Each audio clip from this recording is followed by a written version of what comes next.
Story की starting में पानी के अंदर कोई शो चल रहा होता है। एक लड़का हाथ में माइक लिए बोलता है, चकाचौंध भरी लहरों के बीच रोशनी सांस लेती है, तुम्हारी तरफ ये अदा कर देने वाला है। मैं अपने होठों पर मूंद लिए तुम्हारा इंतजार कर रहा हूँ, तुम मेरा मीठा सपना हो। एंड ऑडियंस में बैठे लोग रोन कह के चिल्लाने लगते हैं। रोन का मतलब होता है रोशनी, एक ऐसा पर्सन जो हमारी आंखों की रोशनी हो। देन वहाँ हमारी हीरोइन सेंट आते हुए कहती है, मैं इसे याद कर रही हूँ, ओ पल जब हम एक दूसरे की आंखों में देख के मन की बात समझ लेते थे। रोन के फेवरेट स्नैक्स हम खुशी खुशी एक दूसरे के साथ शेयर करते थे। फैंस रोन की हर एक रिकॉर्डिंग का बेसब्री से इंतजार करते थे। मुझे विश्वास नहीं हो रहा कि मैं अब ऑडियंस में से एक नहीं। देन एक आदमी सेंट से कहता है, प्लीज रोन के इशारे पर मंच पर आए। सेंट कहती है, आपको लग रहा होगा मैं ऐसा क्यों सोच रही हूँ। एंड देन वो कहती है, ऑलराइट, क्यों ना हम पहले आदरणीय गेस्ट को मंच पर बुलाएं। और सेंट अपनी बात बताती हुए कहती है, क्योंकि अब मैं यही की हूँ सेंट, ठीक इस मंच पर। देन सेंट ऑडियंस को हेलो एवरीवन कह के गाना गाने लगती है। तभी एक लड़का सीधा भागते हुए मंच की तरफ जाने लगता है एंड सेंट के कंधों पर हाथ रखते हुए कहता है, सेंट। सेंट उसकी तरफ देखती है और उससे कहती है, तुम कौन हो। वो लड़का धीमी आवाज में कहता है, वापस चलो। लेकिन सेंट को उसके शब्द सुनाई नहीं देते और सेंट कहती है, वो क्या बोलना चाहता है। वो लड़का कहता है, चलो वापस चलो। सेंट कहती है, मुझे कुछ समझ नहीं आ रहा। तभी अलार्म के बजने से सेंट की आंखें खुल जाती हैं, क्योंकि अब तक हमने जो भी देखा वो सेंट का सपना था। देन सेंट अलार्म को बंद करती है और बिस्तर से उठते हुए कहती है, गुड मॉर्निंग बबल्स, क्या तुम्हें पता है आज मैंने रोन का सपना देखा। बट एक अजीब आदमी ने आके मेरा सपना बर्बाद किया, लेकिन वो कौन था मैं उसका चेहरा याद नहीं कर पा रही। देन सेंट के मोबाइल पर अलर्ट आता है, याद रखो बब्स इवेंट कैप 100 दिन पूरे होने की एनिवर्सरी है। एंड सेंट कहती है, मेरे पास अपने सपने के बारे में सोचने के लिए समय नहीं है, मुझे देर हो चुकी है। और फिर सेंट बाहर आ जाती है और दौड़ते हुए कहती है, कैफे मुझे याद है, वो यही कहीं होना चाहिए। तभी उसकी नज़र किसी पर जाती है। वहाँ मास्क पहने एक लड़का होता है जो बिल्ली को खाना खिला रहा होता है एंड उस लड़के का नाम जिहान है। सेंट उसकी तरफ देखते हुए मन में बोलती है, उसने हमारे स्कूल की यूनिफॉर्म पहनी है, उसके पास मोटरसाइकिल एंड एक वेपन है, वो मुसीबत की तरह दिखाई देता है, कहीं वो उन बुरे लोगों में से तो नहीं है। बैड कैट वाह ए नाम उस पर फिर बैठता है। एंड जिहान जिस कैट को खाना खिला रहा था वो सीट के पास आ जाती है। सीट उसको देख के कंट्रोल नहीं कर पाती और बोल पड़ती है, वाह ये कितनी क्यूट है।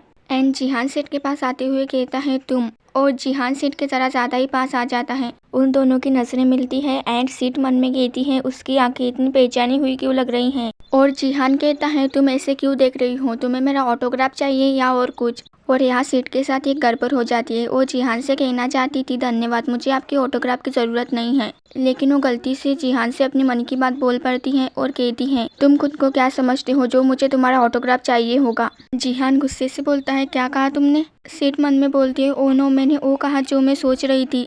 एंड सीट जिहान के साथ फ्रेंडली होते हुए कहती है, आपके चेहरे पर बिल्ली का बाल है, मुझे वो निकालने दो। जिहान सीट का हाथ दूर करते हुए कहता है, भाड़ में जाओ। एंड जिहान अपने हाथ के वेपन को डस्टबिन में फेंक देता है और वहाँ से जाने लगता है। सीट उसे जाते हुए देखती है और बोलती है, उसकी प्रॉब्लम क्या है, मुझे नहीं पता था कि हमारे स्कूल में ऐसा कोई लड़का भी पढ़ता है। मैं यकीन से कह सकती हूँ कि उस मुखौटे के पीछे वो अपने अगले चेहरे को छुपाना चाहता है। देन सीट टाइम को देखते हुए कहती है, मैंने बेकार में इतना समय बर्बाद कर दिया, मुझे किसी भी हालत में रोन का टम्बलर चाहिए। फिर बब की एनिवर्सरी का सीन देखते हैं और यहाँ पर बब मतलब एक के-पॉप ग्रुप का नाम है एंड उसमें भी एक लड़का काफ़ी पॉपुलर है। देन वहाँ पर एक लड़की सेंट से कहती है, सेंट इस बार बब का सामान काफ़ी बढ़िया है। उस लड़की के बारे में बताया जाता है, हेंजी, उम्र 18 साल। फन फैक्ट, उसने अपना पूरा जीवन बब को सौंप दिया। सेंट कहती है, मुझे पता है, इस बार रोन का टम्बलर देखो कितना बढ़िया है, क्या ये प्यारा नहीं लग रहा। एंड रोन के फोटो कार्ड की क्वालिटी देखो कितनी अमेजिंग है, इसके दोनों साइड से रोन के फोटो है। एंड हेंजी सेंट के हाथों से फोटो कार्ड को लेते हुए कहती है, क्या तुम मजाक कर रही हो, वो कितना हॉट है, मैं तो खुशी के मारे मर ही जाऊंगी। और सेंट अपने फोटो कार्ड को हेंजी से वापस ले लेती है। हेंजी कहती है, सेंट देखो बस आ गई, अगर ये बस छूट गई तो हम स्कूल के लिए लेट हो जाएंगे।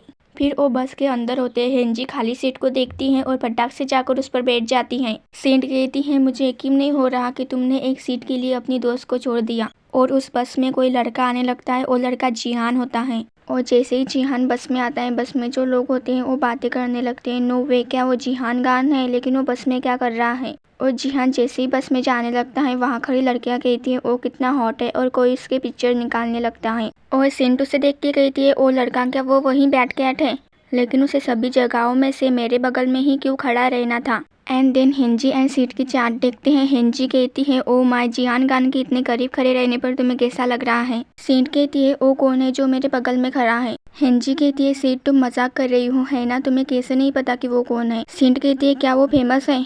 हिंजी कहती है सीरियसली चलो मैं तुम्हें समझाती हूँ। तुम पूछ रही हो कि वो कौन है। वो इंटरनेशनल HHL एंटरटेनमेंट के चेयरमैन का बेटा है। उसने बचपन में ही चाइल्ड एक्टर के रूप में एक्टिंग करना शुरू कर दिया और अब वो एक फेमस एक्टर है जिसकी हर एक मूवी लगातार हिट होती है। और वो ना केवल एक्टिंग में अच्छा है बल्कि वो काफ़ी हॉट और हैंडसम भी है, इसी वजह से वो ज़्यादा फेमस है। लेकिन स्कूल में हर कोई जानता है वो टीवी पर जैसा दिखता है उससे बिल्कुल अलग। सेंट पूछती है किस तरह से अलग। हिंजी कहती है वह काफ़ी डरावना और भयानक है। एंड हिंजी सीन को एक लिंक शेयर करती है। सीन जैसे ही उस लिंक पर क्लिक करती है एक वीडियो प्ले होता है जिसका टाइटल होता है जिहान गांग ने पीके ग्रुप की CEO के पोती के साथ संबंध बनाए। सेंट उस टाइटल को पढ़ते हुए कहती है गलत संबंध एंड देन वो जिहान की तरफ देखती है और हिंजी मैसेज करती है मैंने तुम्हें गलत लिंक शेयर कर दी। लेकिन तब तक देर हो चुकी थी। जिहान की नज़र उस वीडियो पर जाती है एंड जिहान सीट के करीब आते हुए कहता है क्या तुम मज़े करना चाहोगी।